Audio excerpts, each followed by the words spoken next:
Hi, I'm Kay with the Outer Banks Voice, and today we are with Karen, who is the Executive Director for the Corolla Wild Horse Fund. And we're very excited to be here. Can't wait to see the horses later. So tell us about what you do and what happens here in Corolla. I think the number one question we get is what does it mean to manage wild horses? And behind us is an aerial map that shows you where the horses live. We're actually down here. So when you go about a mile up the road, the hard road ends. There is a cattle guard embedded in the road. Once a month, we have somebody come dig that up, take the sand out, because when it fills up with the sand that falls out of people's vehicles, then the horses walk out and they're on the road and they're in Corolla and they're unsafe, and so are the people. We also maintain a cabled and piling fence that runs all the way out into the ocean, both here and 11 miles down the beach on the North Carolina-Virginia border. So the horses are contained between these two fences that are 11 miles apart on 7,544 acres. On that 7,544 acres, there are over 700 plus houses and thousands of cars every day. So managing wild horses in a scenario where you have lots of cars and people is very complex. Horse management is, in addition to answering emergency calls, is population control. And what population control means is making sure that we have enough habitat for the horses that we have here. And in an area where we have constant development and 70% of the land is privately owned, that is always a challenge. So we have a full-time herd manager who spends 30 hours a week, 20 hours a week, depending on what's going on the beach, as do I.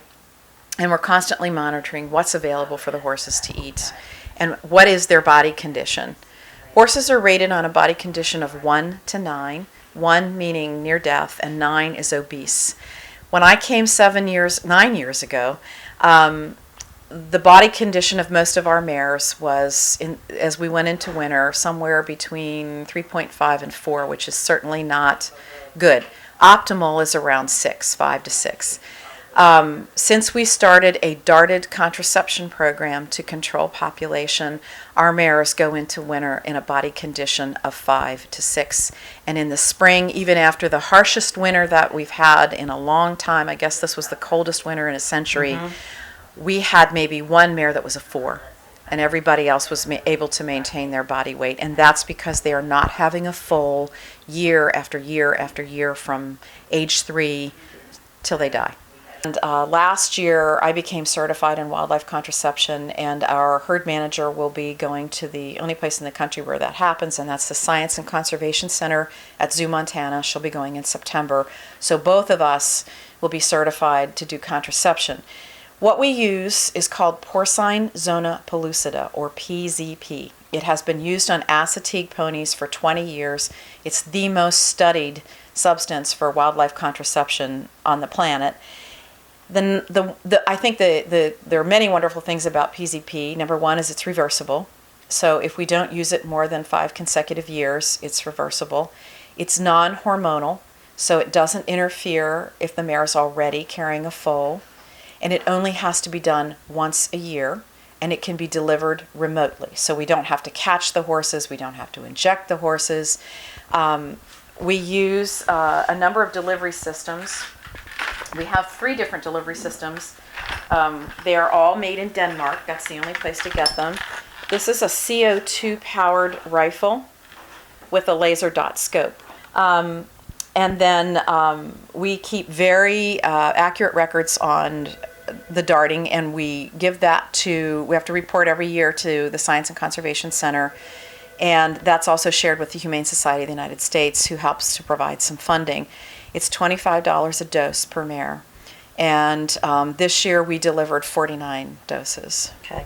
Karen, how do you go about controlling horses from, taking over and being hundreds, which would not only endanger their lives but others as well? What do you do? Well, before 2006, there were no full-time staff at the Corolla Wild Horse Fund. So there's also not a lot of data on the horses. So one of the things that we did when we came as first full-time staff is to pull DNA samples from a remotely delivered dart gun and have them analyzed at Texas A&M University by Dr. E. Gus Cothran, who's the leading equine geneticist in the country. We needed to find out first where we were genetically, because this herd has been isolated here for so long. And also there was a lot of controversy about them just being backyard horses that somebody turned loose decades ago. So we were able to put that to rest because Dr. Cothran did a very complete DNA analysis. It's peer-reviewed science. They are eligible for registration as a Colonial Spanish Mustang. There is no discernible domestic horse blood in them, and they have most likely been here for about 5 centuries. So all of our horses, when they come off the beach with injuries and enter our adoption program, come with registration papers as a Colonial Spanish Mustang. That is, breed is on our strain, actually, our banker strain of Colonial Spanish Mustang is on the critically endangered, nearly extinct breed list. So one would think that you would want to have as many horses as possible if that's the case. However, one of the things that our DNA testing showed is that our horses are highly inbred. So we are down to 1 maternal line. In contrast, the horses that exist on Shackelford Banks, which is the only other herd of pure Colonial Spanish Mustangs left wild in the world, have 3 maternal lines. So we need to control the population for 2 reasons. One is, as you said, so that we have enough habitat for them. And the other is we are starting to have serious birth defects as a result of inbreeding. And we hope to and have already brought 1 horse from Shackelford Banks up and introduced them into our herd for genetic diversity. And I hope to bring 2 more in the fall, 2 mares.